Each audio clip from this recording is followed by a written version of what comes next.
अस्सलाम वालेकुम। आजकल बरसात के मौसम की वजह से हॉस्पिटल्स में वॉमिटिंग और डायरिया के बहुत ज़्यादा केसेस आ रहे हैं। इनको फूड पॉइजनिंग कहा जाता है। इस वीडियो में हम ये बताएंगे कि वॉमिटिंग डायरिया से कैसे बचा जा सकता है, और अगर ये वॉमिटिंग डायरिया हो भी जाए तो कैसे आप उसका इलाज घर पर बैठे कर सकते हैं।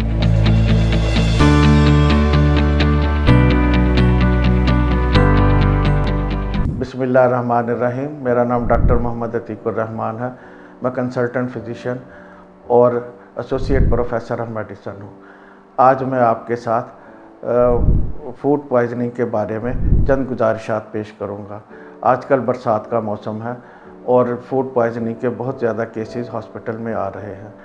हम पहले डिस्कस करेंगे कि इससे बचना कैसे है। वो खाने जो कि ओपनली बेचे जाते हैं रेडियों के ऊपर, जिन पर मट्टी और मक्खियाँ आती हैं, वो फूड पॉइजनिंग का सबसे ज़्यादा सोर्स है। इसके अलावा वो छोटी रेडियों के या छोटे होटल्स के खाने हिफ़्ज़ाने सेहत के मुताबिक तैयार नहीं किए जाते। बर्तन उनके गंदे होते हैं या गंदे हाथों से बनाए जाते हैं, तो वो भी फूड पॉइजनिंग का बड़ा सबब बनते हैं। मक्खियाँ और गर्द जो हैं वो जर्म्स को लाती हैं और फूड पॉइजनिंग उससे होती है। फूड पॉइजनिंग के मरीज़ वॉमिटिंग करता है और डायरिया करता है, और इसके साथ पेट में दर्द होता है, तेज़ बुखार भी होता है और कई मरतबा सर चकराता है। हर फूड पॉइजनिंग का मरीज़ हॉस्पिटल जाने के लिए नहीं होता। अगर आपको सिर्फ एक या दो मरतबा वॉमिटिंग हुई है, 2-3 लूज़ मोशंस आए हैं, तो आप घर में उसका इलाज कर सकते हैं। बस ORS पीजिए और आराम करें, इससे आप ठीक हो जाएंगे।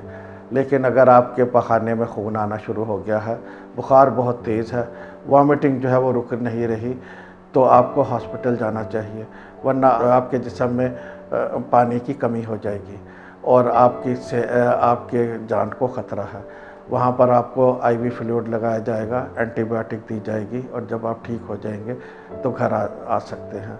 फूड पॉइजनिंग की ज़्यादातर वजह जर्म्स होते हैं, जिसमें स्टेफ एरियस है, विब्रियो कॉलरा है, साल्मोनेला है और कुछ वायरसेस हैं, रोटा वायरस वगैरह शामिल है। फूड पॉइजनिंग से बचने का एक ही तरीका है, वो ये है कि घर का बना हुआ साफ़ सुथरा खाना खाया जाए और बाहर के खानों से परहेज़ की जाए। घर का खाना हर तरह से महफूज होता है, लेकिन वो खाना जो कि फ्रिज में रखे हुए काफ़ी ज़्यादा अरसा हो गया हो, जिसकी रंगत तब्दील हो गई हो या स्मेल चेंज हो गई हो या फिर उसके जायके में फ़र्क आ गया हो, वो आप ना खाएं। हत्ता कि उसको गर्म करने से भी वो जर्म्स ख़त्म नहीं होंगे, क्योंकि कई जर्म्स जो हैं वो टॉक्सिन पैदा करते हैं। वो जर्म्स मर जाते हैं लेकिन टॉक्सिन रह जाती है। ख़ास तौर पर इनमें स्टफ एरियस बैक्टीरिया शामिल है। तो ऐसे खाने से परहेज़ करें।